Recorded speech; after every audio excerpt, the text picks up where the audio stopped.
Hello everybody, welcome to कुम्स kitchen.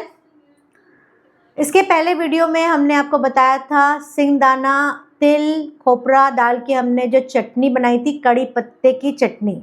उसमें कड़ी पत्ते की क्वांटिटी बहुत सारी थी, जिससे हेल्थ वाइज भी बहुत ज़्यादा अच्छी थी। प्लस प्रोटीन रिच ये चटनी है और हेल्दी बहुत ज़्यादा है। तो इस तरह से हमने एक ऐसी चटनी बनाई थी जो बिज़नेस बहुत अच्छे से हो सकता है, प्लस ये प्रिजर्व रहती है 6 महीने तक।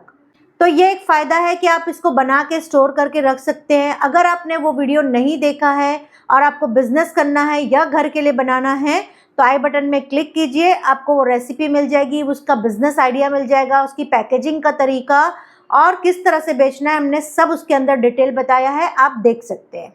इसी तरह से हम नए नए बिज़नेस आइडियाज़ लाते हैं और अच्छी अच्छी ऐसी रेसिपी बताते हैं जो आपके किचन से आप बैठ के बिज़नेस कर सकते हैं। और आज हम जो रेसिपी बता रहे हैं वो एक ऐसी रेसिपी है जिसमें आप स्विगी, ज़ोमैटो में भी बिज़नेस कर सकते हैं, आपके आसपास लोगों को भी आप दे सकते हो।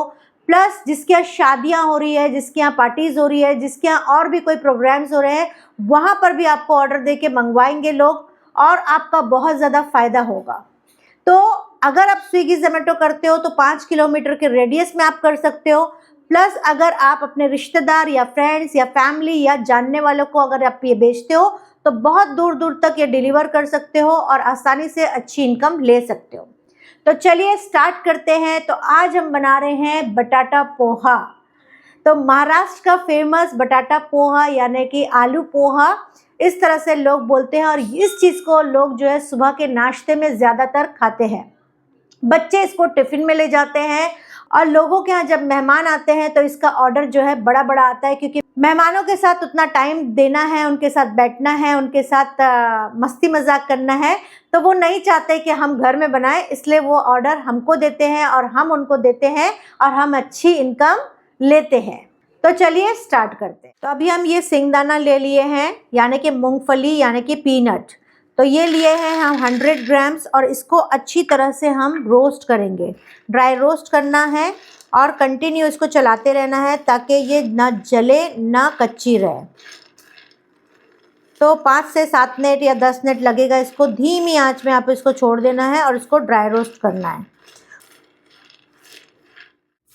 तो 10 मिनट लग गए हैं, ये अच्छे से सिका गई है, ना ही ये जली है और ना ही ये कच्ची है। तो इससे क्या होता है, पोहे में ना बहुत अच्छा टेस्ट आता है और खुशबू भी बहुत अच्छी आती है। तो यहाँ पे हमारी पीनट जो है ड्राई रोस्ट हो गई है, इसको हम निकाल लेते हैं। अब उसी बर्तन में हम यहाँ पे डालेंगे तेल और उसको अच्छे से गर्म होने देंगे। तो तेल हमारा गर्म हो गया है। अब यहाँ पे हम डाल देंगे ज़ीरा। ज़ीरा जो है हमने लिया है 4 ग्राम। जैसे ही क्रैकल हो जाएगा, इसको जलने बिल्कुल नहीं देना है, नहीं तो टेस्ट पूरा ख़राब हो जाएगा। इसमें डालेंगे 15 से 20 कड़ी पत्ता। कड़ी पत्ते का कोई वज़न नहीं है, कड़ी पत्ता आप अपने अंदाज से डालेंगे। कड़ी पत्ते को भी हमको जलने नहीं देना है, बस क्रिस्पी हो जाएगा थोड़ा सा, उसमें डाल देना है हमको प्याज। प्याज जो है हमने लिया है 250 ग्राम और इसको करेंगे अच्छे से मिक्स। अगर आप हमारे चैनल में नए आए हैं तो सब्सक्राइब कर लीजिए, बेल आइकन को क्लिक कर लीजिए ताकि हमारी वीडियो की नोटिफिकेशन आपको आसानी से और फ्री में मिलती रहे। अब यहाँ पे हमको प्याज को लाल नहीं करना है, प्याज को बस 25-30 सेकंड के लिए हाई फ्लेम पे फ्राई करना है। और उसी के साथ हम यहाँ डाल देंगे आलू। आलू जो है हमने बहुत बारीक बारीक सा काटा है, तो जब बाइट लेते हैं, जब निवाला लेते हैं चम्मच से, हम जब खाएंगे तो वो आलू जो है अच्छे से पूरा पूरा साथ में आएगा, इसीलिए इस तरह से बारीक आलू हमने काटा है। फ्लेम अभी हमारा हाई पे है और आलू को भी हम साथ साथ भूनेंगे। 2 से 3 मिनट हम आलू को अच्छी तरह से हाई फ्लेम में भूनेंगे। 2 से 3 मिनट आलू भुनने के बाद हम डालेंगे इसमें हल्दी पाउडर हम डालेंगे 2.5 ग्राम। ठीक है, अब ये छोटा छोटा वेट हम कैसे करेंगे आगे आपको बताएंगे और इसको करेंगे अच्छे से मिक्स। हल्दी पाउडर से जो है पोहे का कलर बहुत अच्छा आएगा, उसका लुक बहुत अच्छा आएगा, इसलिए हमने इतनी हल्दी इसके अंदर डाली है। उसके साथ हम डालेंगे नमक। नमक हम बताएंगे आपको बाद में, क्योंकि और भी जगह नमक यूज़ होगा। तो नमक हमने इसमें थोड़ा डाला है ताकि हमारा आलू जो है फीका ना लगे।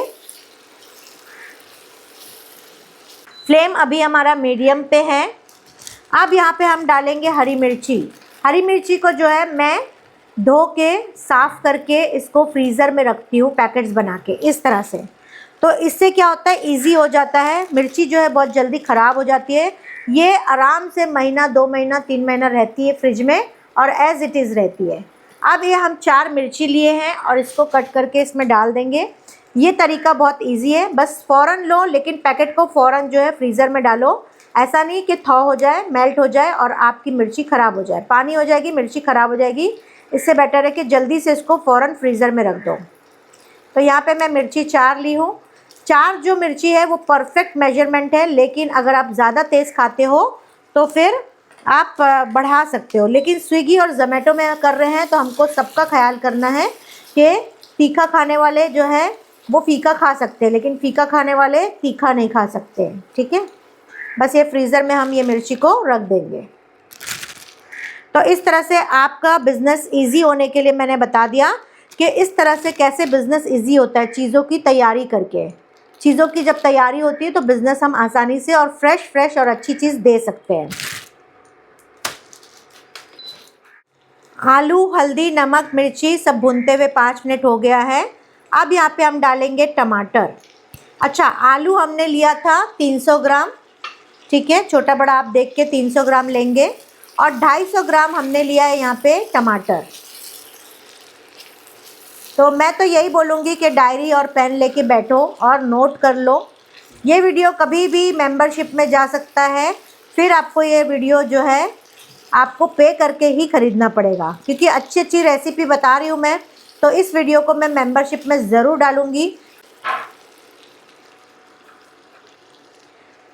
अब यहाँ पे फ्लेम को धीमा कर देंगे और ढक्कन लगा देंगे और 10 मिनट कम से कम हम इसको पकाएंगे, या तो आलू के गलने तक। जब तक आलू गल रहा है हम दूसरा काम कर लेते हैं। ये सिंगदाना जो हमने सेका था ठंडा हो गया है। अब इसको हम जो है एक खांडनी दस्ता लेंगे, उसमें कूट लेंगे मोटा मोटा सा। अब किस तरह से कूटना है और एक टेक्निक बताती हूँ आपको, ताकि आपके लिए इजी हो जाए। बस इसको अच्छे से कूट लेंगे। तो इस तरह से हमको इसको कूटना है और मोटा मोटा बना लेना है। देखिए, हम बिज़नेस कर रहे हैं तो हमारे पास बहाना नहीं होना चाहिए कि मेरे पास खांडनी दस्ता नहीं था तो मैंने बिज़नेस स्टार्ट नहीं किया। अब दूसरा तरीका भी आपको मैं बता देती हूँ कि ये सिंगदाना लेंगे, हम एक अच्छी सी थैली लेंगे और थैली में हम डालेंगे इसको और इसको इस तरह से फैला लेंगे। ठीक है, ये भी एक तरीका है। बहाने नहीं चाहिए, बिज़नेस में बहाने नहीं।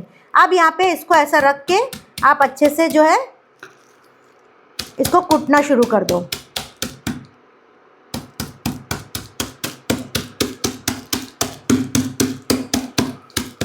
तो इस तरह से ये अच्छे से कूट लिया है और इसको हम निकाल के दिखाते हैं। तो यहाँ पे आप देख सकते हैं कि हमारा सिंगदाना कितने अच्छे से कूट गया है। अब इसका छिलटा चाहे तो आप निकालो या ना निकालो, मैं तो नहीं निकालती हूँ, मैं तो ऐसे ही डाल देती हूँ, क्योंकि प्रोटीन रिच है तो पूरा हमको छिलटे का भी पूरा प्रोटीन चाहिए। अब इसी को तीसरा तरीका ये है कि चॉपर में आप चॉप करके भी यूज़ कर सकते हो।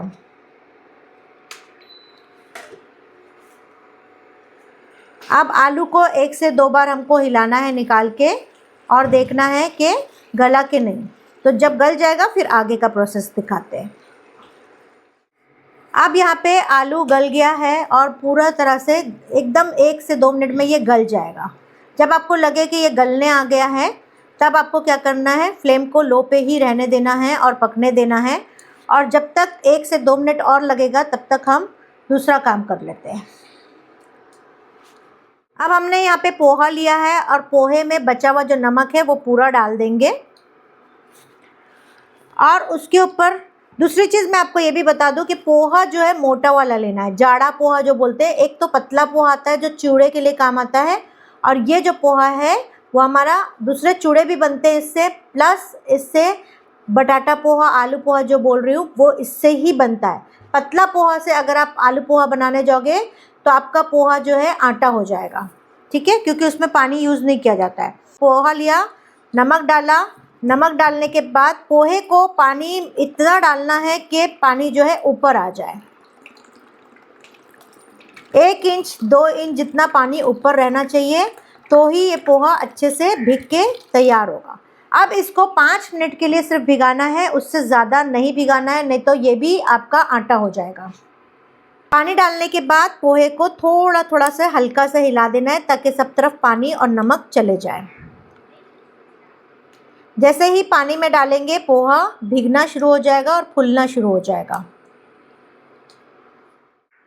अब ये पोहे को हम क्या करेंगे, एक बर्तन लेंगे, उसके ऊपर एक छन्नी लेंगे और ये पोहे को हम पलट देंगे इसके अंदर।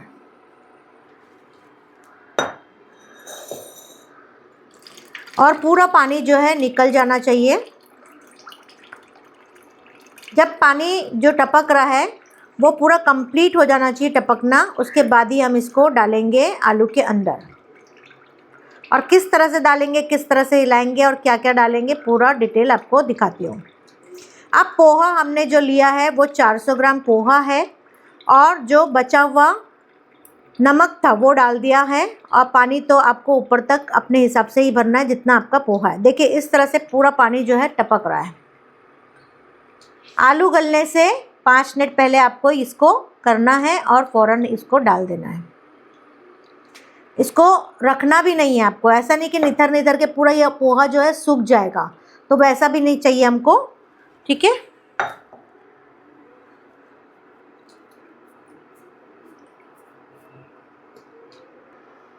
अभी आप देख सकते हैं बिल्कुल भी पानी नहीं टपक रहा है और पोहा जो है अच्छे से ड्राई हो गया है, यानी कि पानी बिल्कुल नहीं है। अब हमारा आलू जो है अच्छी तरह से गल गया है और इसको करेंगे हम अच्छी तरह से मिक्स।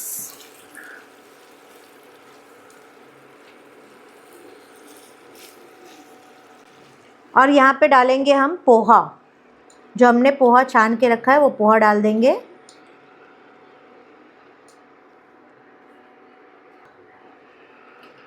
अब इस पोहे को करेंगे हम अच्छी तरह से मिक्स।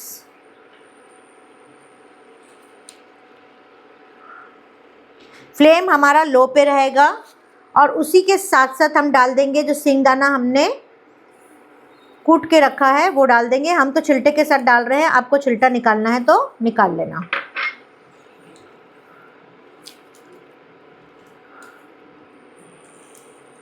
अब पोहे को हमको पकाना नहीं है, जब तक हम हिला रहे हैं तब तक फ्लेम जो है हमारा लो पे रहेगा।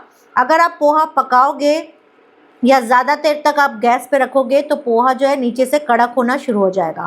तो इस चीज़ का आपको ध्यान रखना है कि पोहे को कंटिन्यू पकाना नहीं है।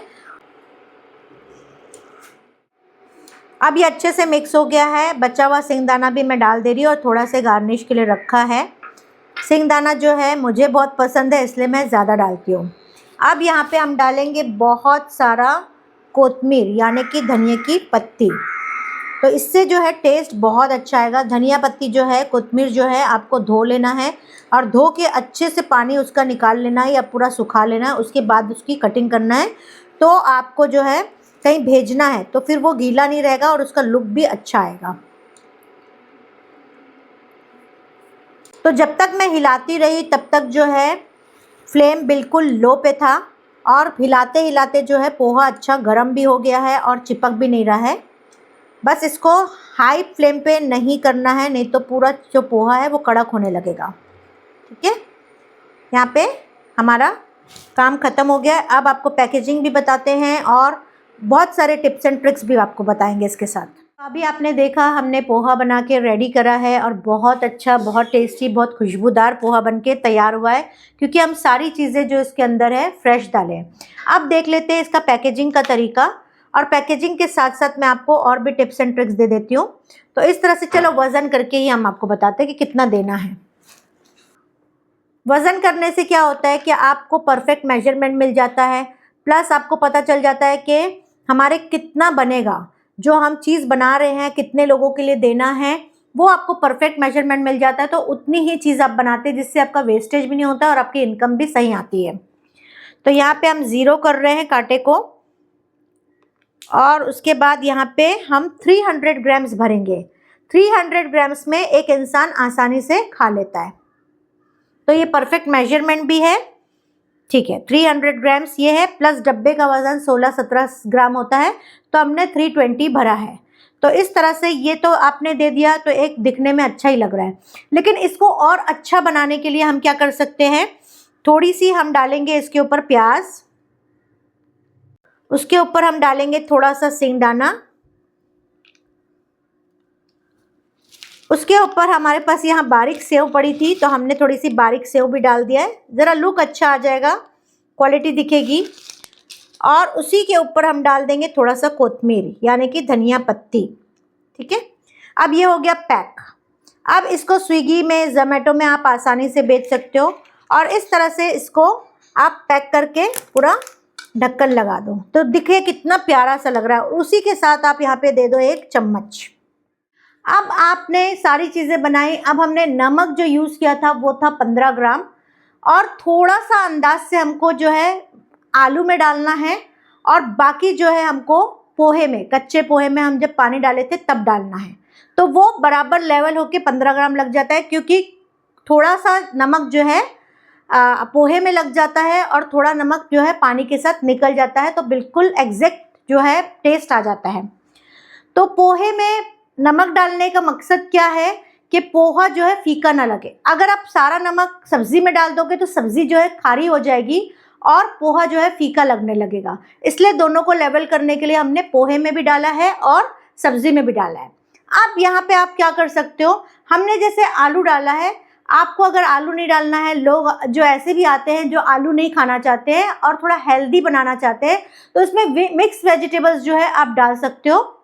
जिस तरह से हमने आलू डाला उस तरह से मिक्स वेजिटेबल्स, लेकिन आलू को हमने पूरा गलाया है, मिक्स वेजिटेबल्स को जो है आपको थोड़ा कम गलाना है, जैसे सॉटे करना है, थोड़ा ऐसा कि क्रंची क्रंची मुंह में आए लेकिन बहुत ज़्यादा क्रंची ना लगे। अब उसमें आप क्या डाल सकते हो, थोड़ी पत्ता गोभी डाल सकते हो, थोड़ा गाजर डाल सकते हो, थोड़ा शिमला मिर्च डाल सकते हो, थोड़ा सा फ्लावर डाल सकते हो यानी कि फूल गोभी बारीक बारीक काट के। इस तरह से अलग अलग सब्जियां आप डाल के और अच्छा हेल्दी पोहा भी बना सकते हो।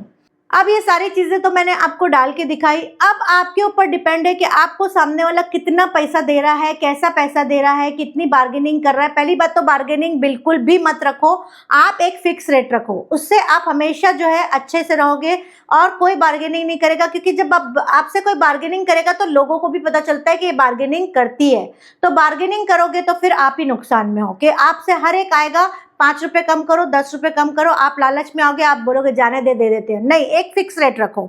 दूसरी चीज़, अब आपको पैसे कम या ज़्यादा मिलता है उसकी हिसाब से सेव हटा दो, प्याज हटा दो, जो ऊपर हमने डेकोरेशन किया है।